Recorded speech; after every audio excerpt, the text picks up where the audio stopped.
सिंधी अदब जी दुनिया में शामिल कयूं था ॿारनि जे लाइ हिकु मुख़्तसिर कहाणी कुए ऐं ॾेडर जी वेड़।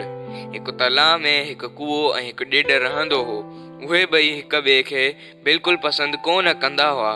कुए खे शिकायत हुई त ॾेडर हर वक़्तु टां टां कंदो रहंदो हो। न वक़्तु ॾिसंदो हो न मौसम। पाण बि जाॻंदो हो त ॿियनि जी निंड फिटाईंदो हो। हिन जे हर वक़्तु टां टां जे करे मथे में सूरु पइजी वेंदो आहे। ॾेडर चवंदो हो त कुओ आराम सां नथो रहे, रुगो घुमंदो थो रहे। ॾिस त मथो लोॾींदो थो रहे ऐं पाणीअ में हर वक़्तु छप छप करे शोर कंदो आहे।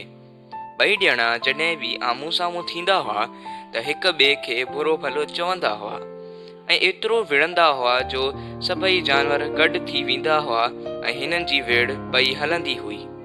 प्यारा ॿारो, हिकु ॾींहुं जॾहिं ॿिन्ही में वेड़ शुरू थी त कुए ॾेडर खे चयो त तूं तलाउ छॾे हलियो वञ, छो त तलाउ जो मालिक तूं न आहीं पर मां आहियां। छो त अॻ में बि हीअ जाइ मुंहिंजी पीउ ॾाॾे जी हुई, हाणे बि मुंहिंजी ई आहे। ॾेडर चयो त इहा ॻाल्हि सही न आहे त हिन जाइ जा मालिक तुंहिंजो पीउ ॾाॾो हुआ ऐं अहिड़ी का बि लिखत तो वटि कोन आहे। उन करे तोखे घुर्जे त तूं लॾ पलाण करे कंहिं ॿी जाइ ते वञी रह।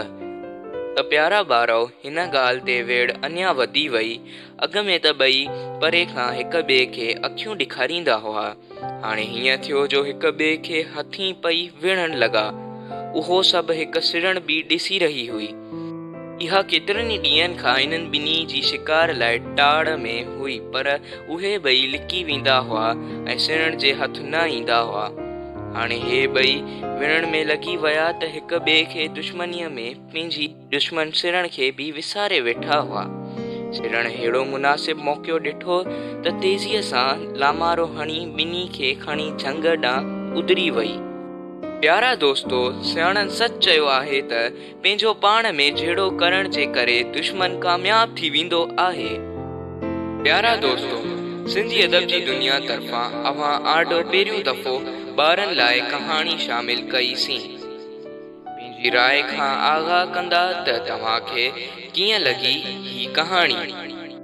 पंहिंजे ॿारनि खे ॿियनि ॿोलियुनि सां गॾु सिंधी पिणु पढ़ायो, सिंधी ॿुधायो ऐं पंहिंजे ॿोली सां प्यार ऐं फ़ख्रु करणु सेखारियो।